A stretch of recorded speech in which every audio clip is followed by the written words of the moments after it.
situación con quien vemos también en la pantalla el destacado periodista argentino, analista internacional Jorge Kreines. ¿Qué tanta garantía, profesor Kreines, se tiene de el cumplimiento de este alto al fuego anunciado, así como están las cosas? ¿Qué le parece a usted? Adelante, bienvenido a Telesur. Buen día, Marayira, y buen día a la audiencia.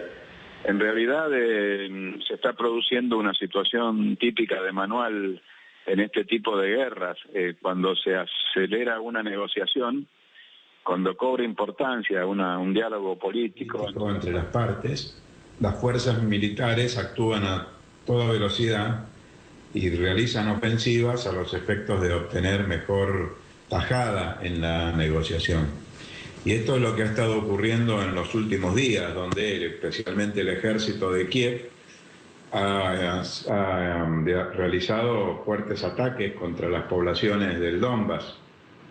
Pero, claro, justamente en las repúblicas populares de Lugansk y de Donetsk se habían producido convocatorias a la movilización militar y se incorporaron 100.000 personas, hombres y mujeres, a las milicias, lo cual ha reforzado mucho el poderío de defensa de estas milicias que reclaman la autodeterminación de las poblaciones de Lugansk y de Donetsk. Por eso se han intensificado los contactos políticos europeos, ni más ni menos que con los viajes de François Hollande y la señora Merkel a visitar al señor Poroshenko y al premier ruso Putin. Y hay un interés de Europa, representada por Hollande y por Merkel, en solucionar el tema. Ellos no quieren el conflicto en función de que puede perjudicar la provisión de gas para la Europa occidental, del gas proveniente de Rusia. Por lo tanto, preferirían que el camino que realizan los gasoductos esté liberado de conflictos armados. Por eso es muy posible que se establezca en Minsk, en las negociaciones, un acuerdo de separación de unidades militares, de retirada hacia atrás de las armas más pesadas y de instalación de una comisión de supervisión de la Organización de Seguridad y Cooperación Europea, la OSCE, por lo cual creo que se avanza en el sentido de que se van fortaleciendo las repúblicas populares de Donetsk y de Lugansk, que todavía no han sido reconocidas diplomáticamente, pero más tarde o más temprano tendrán que serlo en base al principio reconocido por las Naciones Unidas de la autodeterminación de los pueblos. Está este trasfondo económico, energético. A todas estas, Rusia está apostando a una solución política, pero cuesta creer, cuesta pensar en una verdadera negociación cuando estamos frente a un cuarteto a todas luces desbalanceado, con una Rusia que se intenta aislar por todas las vías, a través de sanciones, entre otras cosas. ¿Cómo pensar en esto finalmente, profesor Kreines? Lo que sucede, Marayira, es que hay un intento de provocar a Rusia para que intervenga en la guerra.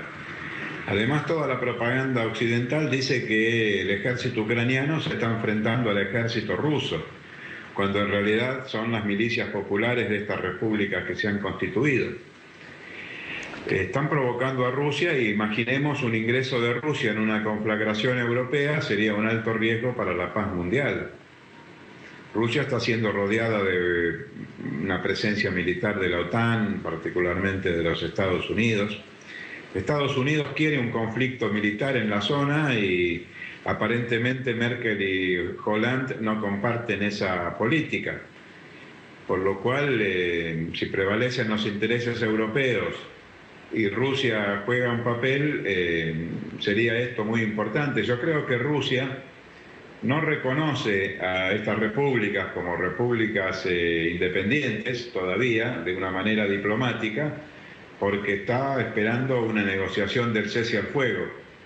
Y creo que no puede sostenerse una situación de conflicto armado y de crisis humanitaria como la que está ocurriendo en Ucrania en este momento por demasiado tiempo. Por otra parte, en Kiev mismo, dentro de Ucrania, allí donde no hay conflicto, se están produciendo enfrentamientos políticos entre sectores que incluso participaron de las movilizaciones del Donbass de las movilizaciones del Maidán en Kiev, y que ya no están de acuerdo con la guerra, no están de acuerdo con las líneas que está llevando el sector más recalcitrante. A todas estas, con todas estas acciones, profesor Kreines, ya para cerrar, ¿se ha logrado debilitar a Rusia o por el contrario se ha fortalecido? Yo creo que lo que se ha fortalecido son las repúblicas populares y por lo tanto creo que Rusia está más fuerte al punto que dialoga directamente con Francia y con Alemania, que parecen no tener la misma postura exactamente, o por lo menos tienen matices con la línea más guerrerista de los Estados Unidos. De manera que considero que si bien nadie se fortalece con un conflicto armado, la posición de los milicianos del este de Ucrania y de Rusia está un poquito más sólida que unos meses atrás.